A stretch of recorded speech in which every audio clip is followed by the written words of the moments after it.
کہتے ہیں نا، دو بچوں کی ماں کا دن الارم سے نہیں ماما کی آواز سے شروع ہوتا ہے۔ اور یہ بالکل صحیح کہتے ہیں، اور واقعی اگر آپ کی دو بیٹیاں ہوں تو پھر سمجھ لیں آپ ایک ساتھ شیف بھی ہیں، ٹیچر بھی، نرس بھی، ریفری بھی، اور کبھی کبھی کھلونوں کی صفائی کرنے والے بھی۔ Hello everyone, this is me Huma and welcome to my mini vlog.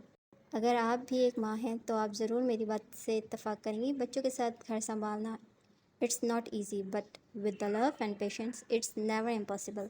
ہر ماں اپنی پوری کوشش کرتی ہے کہ اس کے بچے بھی خوش رہیں، گھر بھی سنبھلا رہے اور وہ خود بھی مسکراتی رہے، چاہے اندر سے کتنی ہی تھکی ہوئی کیوں نہ ہو۔ اور ہاں، کچھ مائیں تھک کر ایک کپ چائے سے خود کو ریفریش کر لیتی ہیں، لیکن پلیز مجھے اس لسٹ میں شامل نہ کیجیے گا، کیونکہ میں چائے کی بالکل بھی شوقین نہیں ہوں۔ مجھے اگر ٹھنڈا سا لیمو پانی مل جائے تو کیا ہی کہنے۔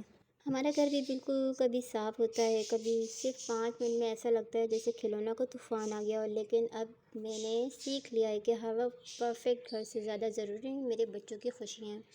گھر کی یہ ہلکی سی بے ترتیبی مجھے یاد دلاتی ہے کہ یہاں دو ننھی پریاں اپنی زندگی بسر کر رہی ہیں، اور صرف گزار نہیں رہی بلکہ جی رہی ہیں۔ بس یہی تھی میرے دن کی چند خوبصورت جھلکیاں۔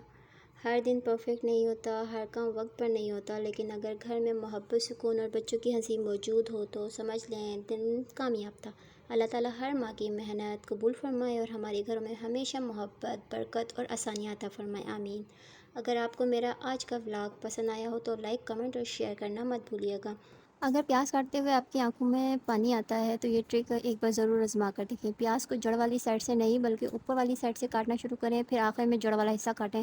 اس طریقے سے شروع میں تقریباً بالکل بھی آنکھوں میں جلن یا آنسو نہیں آتے۔ ہاں، اگر کوئی پیاز بہت زیادہ تیز یا کڑوی ہو تو آخر میں جڑ والا حصہ کاٹتے وقت تھوڑے بہت آنسو نکل سکتے ہیں، لیکن عام طور پر یہ ٹرک کافی اچھا کام کرتی ہے۔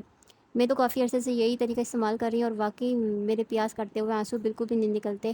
یہ ٹرک ضرور آزمائیے گا۔ انشاءاللہ پھر ملتے ہیں ایک نئے دن اور ایک نئے ولاگ کے ساتھ۔ جب تک کے لیے اللہ حافظ۔